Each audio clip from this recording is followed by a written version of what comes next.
السلام علیکم ورحمۃ اللہ وبرکاتہ۔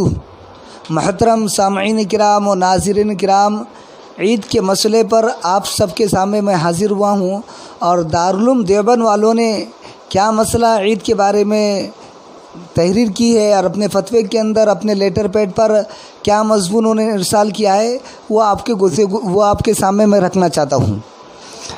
دارالعلوم دیوبند والوں نے اپنے لیٹر پیڈ پر اس کی وضاحت لکھی ہے کہ عید کا مسئلہ جو ہے، کیونکہ لاک ڈاؤن چل رہا ہے اور لاک ڈاؤن کے ہوتے ہوئے ہم اپنی عید کی نماز کیسے ادا کریں۔ مساجد کے اندر تو صرف 4 یا 5 لوگ ہی نمازیں پڑھ رہے ہیں، تو عید کی نماز وہ وہیں پڑھ لے۔ ہم اپنی عیدگاہ پر بھی جا نہیں سکتے، جتنے کی اجازت ملے وہ اتنے لوگ وہاں نماز پڑھیں گے۔ تو بہرحال ایک اکثر طبقہ 99% طبقہ گھروں کے اندر ہے، تو اب گھروں کے اندر نماز پڑھنا ہے، کیونکہ عید کی نماز جو ہے یہ واجب نماز ہے۔ تو وہ عید کی نماز کے شرائط وہی ہے جو جمعہ کی نماز کے شرائط ہے۔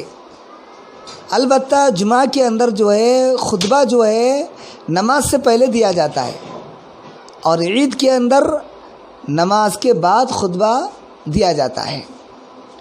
تو خطبے کے یعنی عید کی جو شرائط ہے، جن لوگوں پر جمعہ کی نماز واجب فرض ہے، انہی لوگوں پر عید کی نماز واجب ہے، انہی لوگوں پر عید کی نماز واجب ہے۔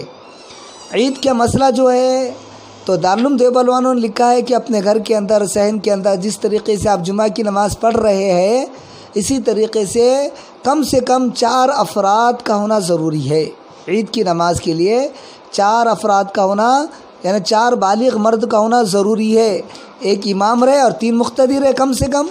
اپنے گھر کے اندر آپ عید کی نماز ادا کر سکتے ہیں، اور دارالعلوم دیوبند والوں نے اجازت دی ہے۔ اگر کسی کے گھر کے اندر اتنے لوگ نہیں ہیں، اکیلے لوگ یعنی گھر کے اندر صرف اکیلے ہیں یا 2 ہی مرد ہیں، تو ایسے موڑ پر آپ اپنے گھر کے اندر عید کی نماز اگر آپ کو نہیں ملتی ہے، تو دارالعلوم دیوبند والوں نے لکھا ہے کہ آپ اپنے گھر کے اندر چاش کی نماز پڑھے، چاش کی نماز پڑھے آپ 2 رکعت کر۔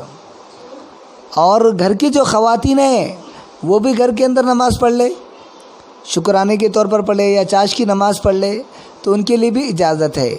عید کا بڑا مسئلہ ہے، لوگ فون پر رابطہ کر رہے ہیں، تو ان سے گزارش ہے ہماری کہ جس طریقے سے آپ نے جمعہ کی نماز پڑھی ہے، اسی طریقے سے عید کی نماز بھی آپ پڑھیں۔ عید کی نماز بھی آپ اپنے گھروں کے اندر باجماعت پڑھیں، اور خطبہ بہت آسان ہے، مسنون خطبہ ہے۔ اور عید کا جو مسئلہ ہے، عید کے دن خوش رہنا ہے، عید کے دن خوش رہنا ہے، خوشی کو ظاہر کرنا ہے، عید کے دن غم نہیں کرنا ہے۔ اور الحمدللہ ہم نے رمضان کے پورے روزے رکھے ہیں، اللہ کا شکر ادا کرنا ہے، اور اللہ تعالیٰ ان لوگوں کو جزائے خیر عطا فرمائے جن لوگوں نے پورے رمضان کے روزے رکھے ہیں، تراویح کا اہتمام کیا ہے، زکوٰۃ اپنے معلوم میں سے نکالے ہیں، صدقات و خیرات نکالے ہیں۔ اللہ ان کو خوب بہترین بدلہ عطا فرمائے، اپنے شان ان کو بدلہ عطا فرمائے۔ اور اللہ سے دعا کرتے رہنا ہے کہ اللہ تعالی ہمارے روزوں کو، ہمارے تراویح کو، ہمارے نمازوں کو، ہمارے صدقات کو، ہمارے خیرات کو قبول فرمائے۔